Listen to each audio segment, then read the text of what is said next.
Hello বন্ধুরা, welcome to নাসিরাজ শিল্পী ঘর। দেখুন আমি আজকে কার্ডবোর্ডের সাহায্যে দুটো এমনি ঘরে টাঙানোর জন্য জিনিস বানিয়েছি। তো আপনারা দেখতে থাকুন আর আপনাদের কেমন লাগছে বলবেন। আর যারা আমার চ্যানেলটা এখনও পর্যন্ত সাবস্ক্রাইব করেছেন তার জন্য অনেক অনেক ধন্যবাদ। আর যারা নতুন দেখছেন যদি ভালো লাগে সাবস্ক্রাইব করে নেবেন। তো দেখুন এরকম আমি কার্ডবোর্ডের টুকরো নিয়েছি, আপনার যে সাইজ মনে হবে সেই সাইজের আপনি বানাবেন। তো এটাই আমি এরকম প্রথমে পদ্মফুলের এরকম ডিজাইনটা বানিয়ে নিচ্ছি পেন্সিল দিয়ে। তারপর এটাকে কাঁচির সাহায্যে কেটে নিচ্ছি। এটা এমনি কাঁচির সাহায্যে কাটছি, এটা অনেক কোণ, যেটা কাটতে অনেক টাইম লাগছিল বলে আমি কাঁচিতে করলে ইজিলি এটা কাটা যাচ্ছে। আর এই যে চারিদিকটা এটা পরে কিন্তু চাপা পড়ে যাবে, এটা আর পরে দেখা যাবে না। দেখুন এরকমভাবে কেটেনটা আমি 6 পিস এটা রেডি করেছি। তারপরে এটা মোল্ডেড ক্লে যেটাকে বলে, দেখুন সেটা নিয়েছি। এটা দু রকমভাবে থাকে, এই দুটোকে ভালো করে যেমন আটা আমরা মাখি সেরকমভাবে আটার মতো এটাকে পুরো মেখে নিতে হবে। নিয়ে এরকম একটা প্লাস্টিক টাইপের কিছু দিয়ে তার উপরে এটাকে করতে হয়। তো আমি একটা পুরানো ক্যালেন্ডার নিয়েছি, নিয়ে তার উপরে এটাকে ভালো করে আটার মতো মেখে নিয়ে একটু পাউডার ছড়িয়ে নিই, নাহলে এটা চিটিয়ে যায়। যে কোনো পাউডার হলেই হবে। নিয়ে এরকম লম্বা করে এটাকে অল্প হাতে চাপিয়ে করতে হবে, কারণ এটা বেশি চাপলে চ্যাপটা হয়ে রয়ে যাবে। তো এরকম কিছুটা বানিয়ে নিয়েছি। বানিয়ে নিয়ে দেখুন এরকম আমি প্রথমে চারিদিকে ফেভিকলটা লাগিয়ে নিচ্ছি। এরকম ফেভিকলটা লাগিয়ে নিয়ে আগে তারপর প্রথমে লম্বাটা এই সাইড থেকে শুরু করে ওই সাইড পর্যন্ত প্রথমে এটাকে লাগিয়ে নেবো। যেটা বড় স্পেস সব থেকে লাগবে সেটা আগে লাগিয়ে নিয়েছি। নিয়ে তারপরে এই যে শেপের এই পুরোটাতে আমি এরকমভাবে একটুভাবে করে লাগিয়ে নিচ্ছি। আর ওখানটায় যেখানে শেষ হয়ে যাচ্ছে ওখানটায় কেটে নিচ্ছি। এটা খুবই সোজা, তো আমি আপনাদেরকে জাস্ট বলে দিচ্ছি আপনাদের সুবিধার জন্য, না হলে আপনারা দেখেই বুঝতে পারছেন আমি এটা কেমনভাবে করেছি। দেখুন এরকমভাবে এগুলোকে পুরোটাতে আমি করে নেব। নিয়ে এবার একটা কিছু দিয়ে এরকমভাবে এটা মার্ক করে নিচ্ছি দড়ির মতো, তাহলে দেখতে সুন্দর লাগছে জিনিসটা। আর আপনার কাছে কিছু না থাকলে ছুরি দিয়ে আপনি এটা মার্কটা করতে পারবেন। দেখুন তারপরে আমি এটা আস্তে দেখেছি। দেখুন প্রথমে আমি এটা পুরো শুধু গোলাপি কালারটা করছিলাম, একটু অরেঞ্জ গোলাপি টাইপের কালারটা করছিলাম। তো তাতে কি কেমন কালো কালো লাগছে, তো ওই জন্য আমি কি করেছি প্রথমে সাদা করেছি রঙটা সবগুলোতে সাদা করে, তার উপরে গোলাপি রঙটা করতে রঙটা দেখুন দুটোতে ডিফারেন্স দেখুন কত সুন্দর কালার এসছে। তো এটা আমি আপনাদেরকে দেখিয়ে দিলাম আস্তে করে। তারপরে এরকম 6টায় আমি কালার করে নিয়েছি।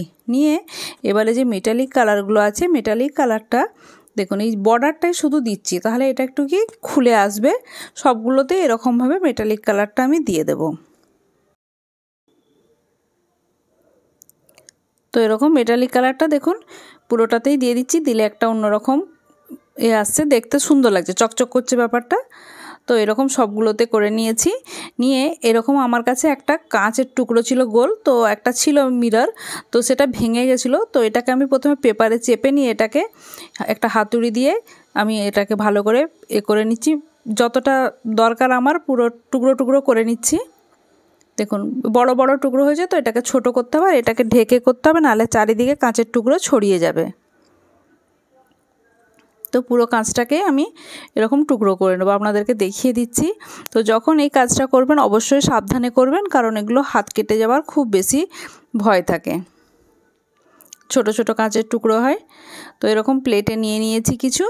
নিয়ে এবার একটাই আমি প্রথমে গ্লু লাগিয়ে নেব, পুরোটাই লাগিয়ে নিয়ে আমার একটুকু ছেড়ে ছেড়ে আমি এই কাঁচগুলোকে লাগিয়ে নেব। তো প্রথমে হাতে লাগাচ্ছিলাম, তো হাতে লাগাতে আমার একটু প্রবলেম লাগছিল, হাত কেটে যাওয়ারও বারবার আমাকে ভয় লাগছিল, কারণ এগুলো যেহেতু ঘরে কাটা কাঁচ, ঘরে এমনি ভেঙে কাঁচটা করেছি, তো অনেকটা ধারগুলো বেশ শার্প হয়ে আছে। তো সেজন্য আমি কি করেছি, এটাকে পরে আমি ওই চিমটে যেগুলো হয় চিমটে দিয়ে হাতে করে তুলে তুলে করেছি, একটু সময় লেগেছে ওই জন্য। তো এরকম করে আমি সবগুলোতে যতগুলো কাঁচ আছে লাগিয়ে নেব, যতগুলো এরকম পদ্মফুল বানিয়ে রেখেছি। তো আপনাদেরকে আমি একটা করে বোঝার সুবিধার জন্য দেখিয়ে দিচ্ছি। তো এখনও পর্যন্ত যারা আমার ভিডিওটা দেখছেন তাদেরকে অসংখ্য ধন্যবাদ। আর যারা নতুন আমার চ্যানেলটা দেখছেন তারা অবশ্যই সাবস্ক্রাইব করে নেবেন, তো এরকম নতুন নতুন ভিডিও দেখতে পাবেন। দেখুন আমি পুরোটা রেডি করে নিয়েছি। এবার এখানে আমার ক্যামেরাটা একটু উল্টো ধরা হয়ে গেছিলো বলে তাই, তো দেখুন আমি সবগুলো রেডি করে, একটাকে আমি পুরো রেডি করে নিয়েছি, নিয়ে আমি উলের একটা পমপম বানিয়েছি, এই যেটাকে টাসেল বলে, টাসেল বানিয়েছিলাম। বানিয়ে আমার কাছে এরকম কিছু পুঁতি ছিল, তো পুঁতিটাকে আমি প্রথমে গলিয়েছি, গলিয়ে তারপর এগুলোকে আমি এক সমান রেখে, এটা উল নিয়েছি, নিচে যেটা সাদাটা দেখতে পাচ্ছেন এটা কিন্তু উল দিয়ে করেছি, উলটা একটু মোটা হয়। তো এরকম প্রথমে উল্টো করে দেখুন, ওইটা যেমনভাবে করেছি এটাও সেম প্রসেসে। তো সাইডে ওর বসিয়ে আমি দেখে নিচ্ছি যাতে দুটো একই মাপের হয়, এরকম করে বসিয়ে প্রথমে এটাই হট গ্লু দিচ্ছি। হট গ্লুটাতে কী হয়, তাড়াতাড়ি চিটিয়ে যায়। দিয়ে তার উপরে এটাকে আরও বেশি টাইট করার জন্য আমি একটা কাগজ কেটে এর উপরে দিয়ে দিচ্ছি, দিলে কি একদম শক্ত হয়ে যাবে।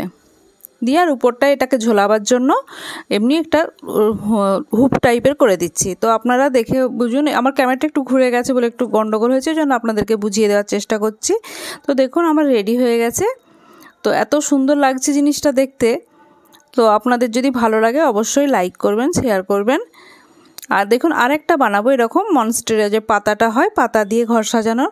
আর আমরা যারা ঘর সাজাতে ভালোবাসি তারা ঘর এরকম সাজিয়ে নিই, তার ফলে কি কিছুদিন পর যদি এগুলো ফেলেও দিই অতটা মায়া লাগে না, আর কেনা জিনিস ফেলতে খুবই মায়া লাগে। তো এর জন্য একটু পাতলা কার্ডবোর্ড নিয়েছি, নিয়ে এরকম পাতার শেপ করে কেটে নিয়েছি, নিয়ে তারপর প্রথমে পাতার শেপটা এঁকে নিয়েছি, নিয়ে তারপরে এরকম মনস্টেরিয়া পাতার শেপ যা হোক এরকম করে আমি মার্ক করে নিচ্ছি, নিয়ে ওটাও কেটে নেব। এটা আমি একটা কাপের উপরে রেখেছি, এই কাটার দিয়ে কাটছি যাতে না নিচেতে হলে ভালো করে কাটা যাচ্ছিল না। তো এরকমভাবে কাপের উপরে রাখলে গর্তটা যে ভালো করে পাওয়া যাচ্ছে, ওই জন্য কাপের উপর রেখে এটা কাটছি।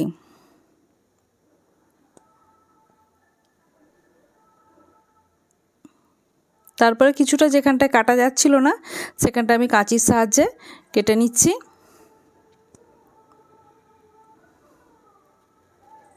এরকম আমি 3টে রেডি করব। দেখুন 3টে রেডি করেছি। এবার টিস্যু পেপার নিয়েছি, টিস্যু পেপার নিয়ে এগুলোকে ফোল্ড করে ছোট ছোট টুকরো কেটে নিচ্ছি, যাতে একরকম মানে অনেকগুলো পাওয়া যায়। এমনি খবরের কাগজ দিয়ে হবে তো টিস্যুটাই আমার মনে হচ্ছে বেশি ভালো করে হয়, ওই জন্য আমি টিস্যু দিয়েই করেছি। এরকম ছোট ছোট টুকরো টুকরো করে নিয়েছি, নিয়ে ওই একটা বাটিতে কি করেছি, একটু ফেভিকল নিয়েছি, নিয়ে পানি দিয়েছি। আমি অল্প পানি দেবো, কিন্তু আমার একটু পানি বেশি পড়ে যাওয়ার জন্য এটা একটু বেশি জল জল হয়ে গিয়েছিল। তো দেখুন একটু দিয়ে এরকম করে এটাই আমি পুরো চারিদিকটাই এই যে কাগজটা কাটা হয়েছে দিয়ে পুরোটাই আমি এরকমভাবে দিয়ে দেব। পুরোটা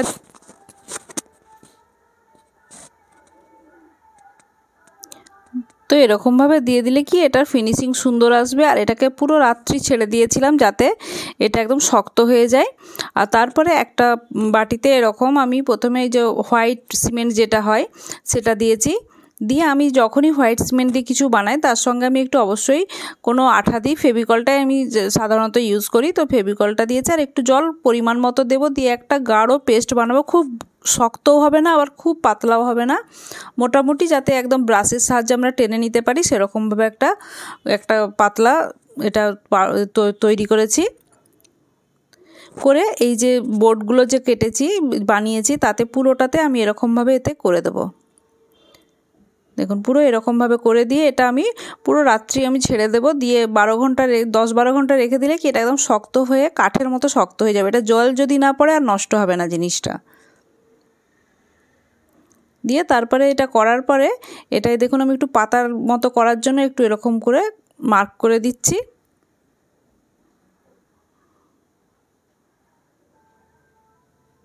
দেখুন আমার সবগুলো রেডি হয়ে গেছে। তারপরে এই যে গ্রিন কালার ফেব্রিক কালার দিয়ে আমি সব কালার করি, তো ফেব্রিক কালার দিয়ে আমি এটাকে পুরোটাই কালার করে দেবো। সব পাতাগুলো একটু বটল গ্রিন টাইপের বেশি কালার করছি, কারণ মনস্টেরিয়া যে পাতাটা একটু গাঢ় কালারের হয়।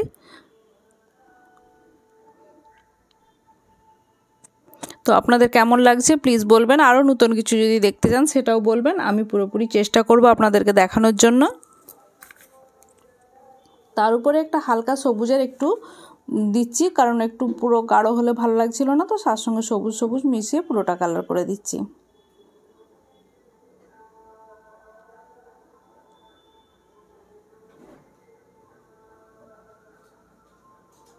তারপর এটাকেও শোকানোর জন্য টাইম দেবো। দেখুন এই যে আমার দরজাটা আছে, দরজার পিছনে এইটাকে এখানটায় চেটাবো এই কাঁচটার ভিতর থেকে যাতে দেখা যায়।